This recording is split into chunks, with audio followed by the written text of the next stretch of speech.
Bonjour, aujourd'hui nous vous présentons comment utiliser le tableau de bord Récap. Donc, c'est très simple, il suffit de vous connecter sur votre application Récap, comme si on se connectait sur Facebook avec votre login, votre mot de passe, et vous arrivez sur cette première page. Donc, soit vous êtes familier avec l'application, vous faites directement une nouvelle réunion, soit vous allez sur le tableau de bord. On va vous présenter aujourd'hui le tableau de bord. Donc vous cliquez sur tableau de bord, on attend que ça se charge, et vous avez directement les premières données statistiques de l'entreprise pour laquelle vous travaillez. On voit ici aujourd'hui que l'entreprise Trim Team a aujourd'hui 246 réunions de prévention, il y a 2 équipes et il y a 8 personnes en entreprise.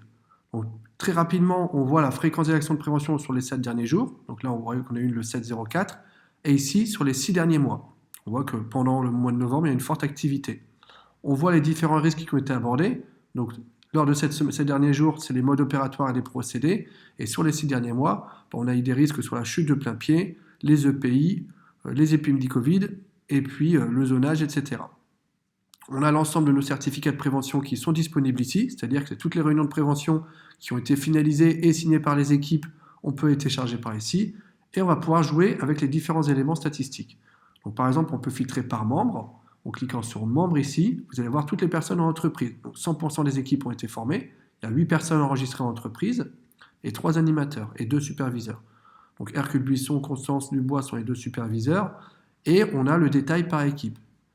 Allons par exemple sur le profil de Placide Bertrand, on a les données statistiques sur son profil, on voit que Placide Bertrand a été formé 47 fois aux actions de prévention, on a les différentes actions, la fréquence des actions de prévention sur les 12 derniers mois, avec un pic en novembre. On a le détail sur les risques sur lesquels il a été formé, par exemple les risques prioritaires pour l'entreprise, c'est les EPI, la chute de plein pied, épidémie Covid 15 fois, les équipements de travail 10 fois, etc. Et les autres risques usuels abordés, le bruit, l'amiante, sur lequel Placide Bertrand a été formé. Et on a encore une fois l'ensemble des documents et des réunions auxquelles Placide Bertrand a été présent, que l'on peut télécharger ici. On peut également éditer son profil ici, mais a priori, rien n'a changé. Sauf si on souhaite inactiver le profil en cas de départ ou en cas de maladie. On peut également faire le filtre par équipe. Typiquement, l'entreprise Trim Team, c'est l'entreprise de paysagistes. On voit qu'il y a 2 équipes, une équipe élagage, une équipe jardin et puis toute l'entreprise. Donc on voit par exemple que l'équipe élagage a fait 151 réunions de prévention qui durent en moyenne 5 minutes 05. Donc on a l'ensemble des détails. On a différents tableaux et graphiques qu'on peut utiliser, avec lesquels on peut jouer pour pouvoir mettre en place des présentations et puis partager les KPI avec vos responsables ou avec les équipes. Et encore une fois, on a le détail par équipe ici, avec les données statistiques et la possibilité d'éditer les différentes équipes. Donc là, on voit par exemple l'équipe jardin a fait 74 réunions avec la fréquence, les différents risques qui ont été abordés auprès des équipes jardin et les risques usuels. Donc ça ici, c'est les risques prioritaires. Et on a l'ensemble des réunions qu'on peut télécharger également, les certificats de prévention de chacune des réunions ici, sur le petit nuage. On peut également filtrer par lieu. Si votre entreprise a différents chantiers, par exemple, ou différents ateliers ou différents départements, on peut faire différents lieux dans l'entreprise. Par exemple, là, ici, en actif, on a 3 lieux, le chantier de la cabane, la plage et le siège social. Même principe, on voit qu'à la cabane, il y a eu 129 actions de prévention qui durent en moyenne 4 minutes 54. Donc là, c'est un compte démo, les actions de prévention sont un peu courtes, en théorie, elles devraient être beaucoup plus longues. De la même manière, on a différents graphiques qu'on peut utiliser pour des présentations par ici. Et encore une fois, on voit par exemple le chantier Berthaud a été terminé, donc il n'y a pas eu d'action de prévention dessus. On voit que depuis 41 jours, aucune action n'a été mise en place sur ce chantier. On a ici ce qu'on appelle la bibliothèque des risques. Donc on a tous les risques, donc on a identifié en application plus d'une centaine de risques enregistrés. Les risques prioritaires pour l'entreprise suite au DURP pour l'entreprise Trim Team sont les suivants, encore une fois, comme je vous l'ai dit tout à l'heure.